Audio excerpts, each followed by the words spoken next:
Well, it's been an incredibly frustrating year for Australia's former world champion Tszyu, who lost his world title in the most agonising of circumstances in Las Vegas, and since then has been forced to pull out of his comeback fight due to that cut against Vergil Ortiz. And I'm pleased to say that Tszyu now joins me from his own gym in Sydney and New South Wales. Tim, how would you sum up what has happened through the course of 2024? It's been a roller coaster, let's just say that. Ups and downs, but I guess I'm staying positive. Take us back to Las Vegas. You've had a good amount of time to reflect on what happened against Sebastian Fundora. What do you look at when you think back to that fight and everything that happened, the savage cut, all the decisions that were made around it? How do you look back on it? I didn't lose the fight, I felt like, thinking back to it, given the circumstances that I was put through, that I put myself through. It was a hard fought fight. The better man won on the night. But again, it was lessons learned, and next time I'll be even better. Was there a moment in the fight where you remember just thinking, I can't deal with this blood, I can't see what's happening, I probably shouldn't be here? Or were you just trying to get through moment by moment? Man, in all honesty, as soon as it happened, it was my first sort of reaction was I was in a bit of a state of shock. I remember just going down like that, and I just saw this fountain of blood just rushing through, and I was like, this can't continue on. But at the same time, in my head, I was like, the way I felt in front of him and the way I dominated him, I was like, I got this in the bag. So it was a mixed type of emotions, where the next round I come in and it's more like I can't go with my game plan. I can't do this and that, and I'm more focused about stopping this blood and then getting rid of it all over my eyes. So that sort of rattled me. But again, that's a experience where you have to just sort of just be able to adapt and stick to the game plan.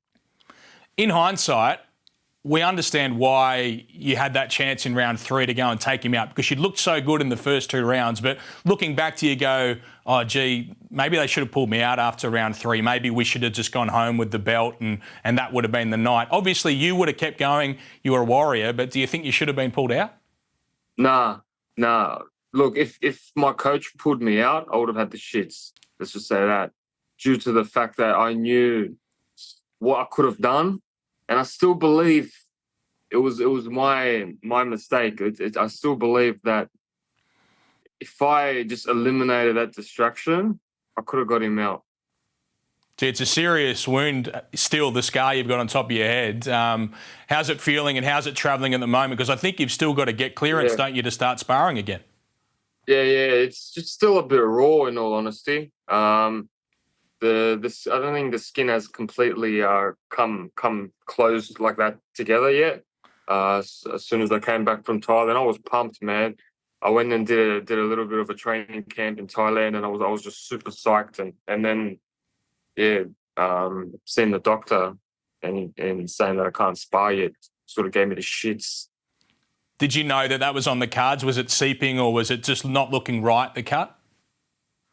No, like for me, it doesn't bother me, man. Like, I'll fight through anything. It doesn't really bother me. But again, professional advice, and apparently these doctors know what they're talking about. How frustrating was that, though? Because you had this big fight in August against Vergil Ortiz on this big card, a chance to make everything right for the year, and then you had to pull out of that fight. How did that feel? Oh, look, it was going to be this would have been the fight, This is the fight that all the fans wanted, the fight that I wanted, So the fact that I was delaying it, not delaying it, but going away from it, it's something that I've never done. So it was frustrating. But then again, when one thing happens, another thing can pop by. So hopefully, fingers crossed, something good happens in the next month or so. Yeah, so you've got to pass another test, do you, for doctors to allow you to spar at some point soon? Do you know when that is, and when is the earliest that you could possibly be in the ring? Not sure, man. Not sure. I think there's still another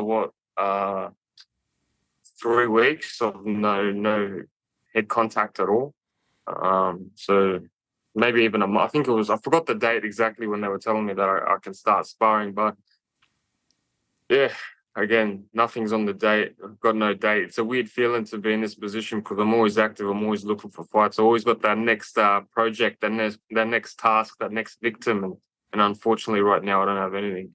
Yeah, I think you've got to wait till sometime in July to get that test and hopefully get back to sparring. Who do you want to fight next then? Because there's a lot happening while you're out of the ring, but I'm sure there are names and there's obviously interest from you. There's a lot of conversations happening around you, but what would you like to come back to? Oh, look, the ultimate goal for me is obviously the belts, obviously, the biggest names. But I would love to fight, what's his name? The winner of Fundora versus Spence. It's another mega fight right there. You know, and I don't know, whoever's out there, the fight that the fans want to see. Like I'm always up for a cracking fight. Well, it looks like Sebastian Fundora and Errol Spence will fight in October, so I'm sure you want to fight around that same time, don't you, when you come back? So there's going to have to be someone in between. Would you like to fight on that show, or would you rather fight back here in Australia? What's your preference? Man, I'm easy. I'd love to fight in America, but at the same time, if we can bring it down home, down under here, why not? There's another world champion in the division in Bakram Aliyev. He's got the IBF world title. That's a fight that seems to make some level of sense, doesn't it? Yeah, if it's possible, if they can make it happen, another belt, I can never complain about that. What do you think happens in the Fundora and Spence fight? Look, in my opinion, Fundora's tall, and he used it to his advantage against me. I don't think he's the best fighter. He's got physical attributes that work well for him, but as a boxer skill wise, I think Errol Spence will have him covered. So you think Spence will win that? Errol Spence is again. He's in his own little. I don't know what capacity he's in. You know, he hasn't been the same ever since the car crash. In my opinion, I don't think he's ever recovered from that. Have you got any advice for Errol Spence? I know he's not your best mate, but just avoid the elbows. Is that the key? Yeah, just don't go for the elbows, and you should be sweet. What about the fight between Terence Crawford and Israel Madrimov? You were meant to be a part of that show. Unfortunately, you're now not, but they are fighting for a WBA title in your division. What do you think happens there? Look, I think it's a big fight for Crawford to move up another weight division.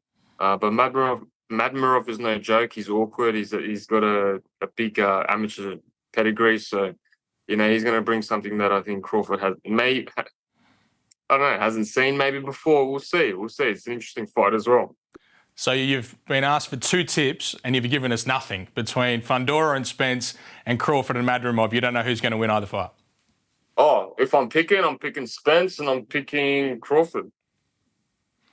And then you'd like the winner ideally. So you'd like to fight, Errol Spence next? If you had your choice out of everything that pans out, is that the fight that you want down the road, Spence with those belts, or are you still gunning for Crawford?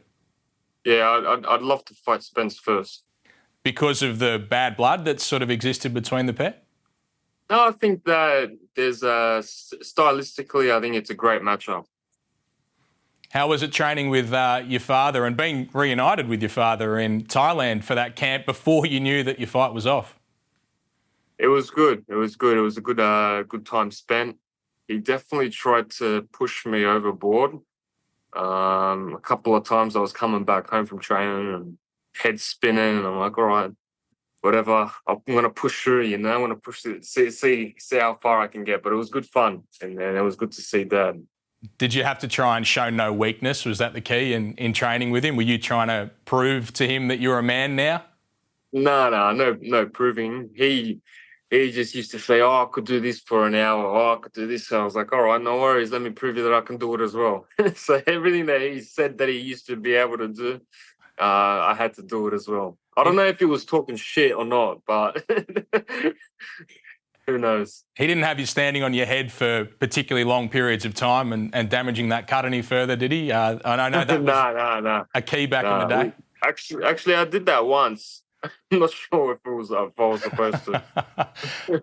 Tim, good to catch up with you. It's been a little while, but do you have a message for all of Australia that was so excited about this big fight in the boxing world, really, that were so pumped to see Tszyu, Virgil Ortiz? Do you want to have something to say to people about what's coming up and what they've got to look forward to with you? Yeah, I think I'll be back sooner rather than later. I'm still aiming for 2 fights this year. And